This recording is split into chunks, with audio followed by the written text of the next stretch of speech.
At a $700,000 price point, one determination your lender makes, not you, can cost you over $100,000 in cash.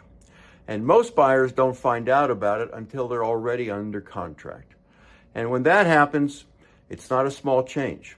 It can be the difference between closing and the deal falling apart a week before settlement. I see this happen more often than it should. Buyers are pre-approved.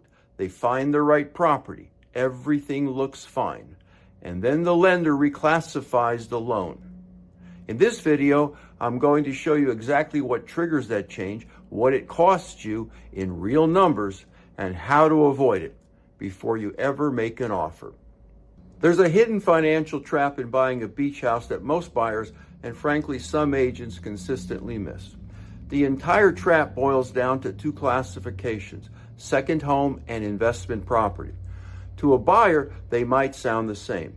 To a mortgage lender, they are worlds apart. This isn't just semantics. This classification determines what you will pay for your beach house, both at the closing table and every month after. Here's the simple breakdown. A second home is a property that you, the owner, intend to occupy for a portion of the year. It's your personal getaway. Lenders see this as a relatively safe loan. An investment property is bought primarily to generate income, whether through long-term tenants or short-term vacation rentals. Lenders view this as a business, and in lending, business means more risk. Why the different views? It's about default risk. If you were facing financial hardship, which mortgage would you skip on first? The one that was your primary residence or the one for the vacation spot a few hours away? Lenders know people will fight harder to keep their primary home, making investment properties a higher risk. They price that risk directly into your loan terms. Getting pushed from the second home classification into the investment property classification has a significant financial impact in three key areas. First is the down payment. For a second home, many lenders who follow Fannie Mae guidelines will allow a down payment as low as 10%.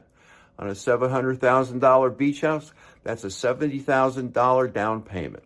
But if that same property is classified as investment, the rules change.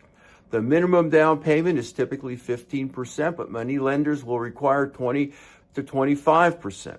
So that 70% you saved, the bank may now require $175,000.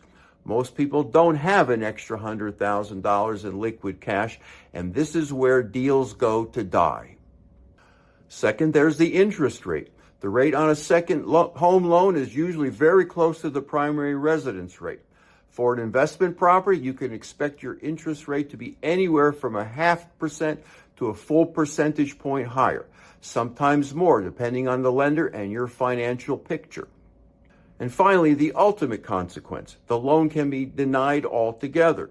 If your finances were approved for a second home, the stricter requirements for an investment loan, like a lower debt-to-income ratio and higher cash reserve requirements, could mean you no longer qualify. The deal falls apart and you could lose your earnest money deposit. At this point, most buyers realize that there are more moving parts to this decision than they expected. I moved to Emerald Isle in 2016 and I help people relocate here every day. So I see where people get tripped up when they're trying to make the right call. So I put together a guide that walks through how to think about these decisions, what to look for, what actually matters, and where people tend to get it wrong. If you want that, text the word GUIDE to 919-308-2292 and I'll send it to you. All right, let's keep going. So how do you secure better financing?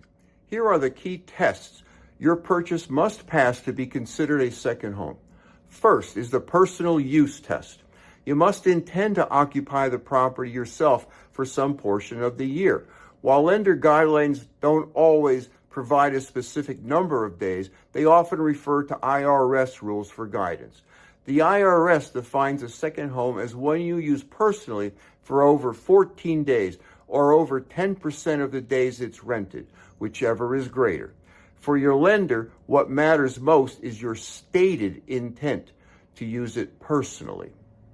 Second is the exclusive control rule. To qualify as a second home, you must have exclusive control over the property and its use. You can't be in a mandatory rental agreement or management contract that dictates when the property is rented and limits your ability to use it. If the condo has a required rental pool, it will almost certainly be classified as an investment. Third is the rental income rule. You cannot use any projected rental income to help you qualify for a second home loan. The moment rental income becomes central to how you qualify or how you describe the deal, the lender starts leaning towards investment classification. And finally, there's the reasonable distance test. This guideline has become less common, but some lenders still use it. The old logic was that a second home should be at least 50 miles away from your primary home. Today, the focus is almost entirely on your intent and exclusive control. Beyond the main classification traps, beach properties have their own unique landmines. First is the jumbo loan hurdle. For 2026, the conforming loan limit in most of the United States is projected to be just over $800,000. Though this figure can be higher in certain designated high-cost areas. Any loan amount above is a jumbo loan. In many popular beach markets, it's easy to cross this threshold. Jumbo loans are not backed by Fannie Mae or Freddie Mac, so lenders see them more riskier. That means they come with stricter requirements, higher credit scores, a larger down payment of often 20% or more, and a requirement for 6 to 10 or 12 months of mortgage payments in cash reserves after closing. Next is the condo killer. For Fannie Mae or Freddie Mac to back a loan, the entire condominium project must be warrantable. A project can be deemed non-warrantable for many reasons common in beach communities. If there's a high concentration of renters, if one person or an entity owns too many units, or if the HOA is in active litigation. If a condo project is non-warrantable, you cannot get a standard conventional loan. Your options become very limited, often forcing you into the portfolio loans with higher rates or forcing you to pay cash. You must have your lender review the HOA documents and questionnaire before you get too far into the process. Most of my clients have limited time and want clarity before they ever get in the car or board a plane. I know the questions they're asking because I asked them myself before I moved here. If you take nothing else from this video, take this. Most financial problems don't show up at the beginning of the deal. They show up right before closing. And now for my Denis Fit Test. You are in a position to move forward with confidence if three things are true. First, you're honest with yourself and with your lender about how you plan to use the property.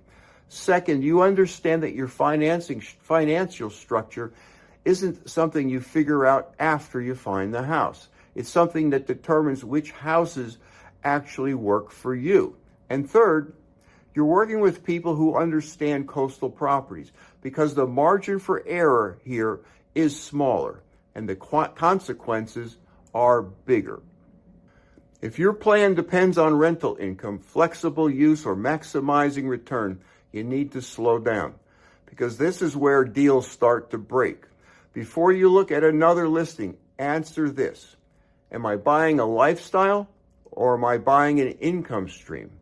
If you can't answer that question clearly yet, there's a link below to book a call with me. Now I have a question for you. What's your biggest beach financing fear?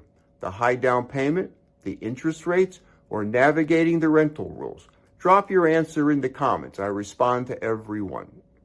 If you found this helpful and you're serious about buying or living in Emerald Isle or the Crystal Coast or anywhere on the Outer Banks, I have a free valuable resource for you. Text the word FREE to 919-308-2292 and I'll send you my book, Live Where You Vacation. It's a deep dive into what it's actually like to live here on the Outer Banks of North Carolina, with a special focus on the Crystal Coast, Bogue Banks, and Emerald Isle. And when you subscribe to this channel, you're joining a small but growing group of people who value clarity over hype and who help shape what I cover next. You can also check out this next video on what $650,000 gets you in Emerald Isle today. I'll see you there.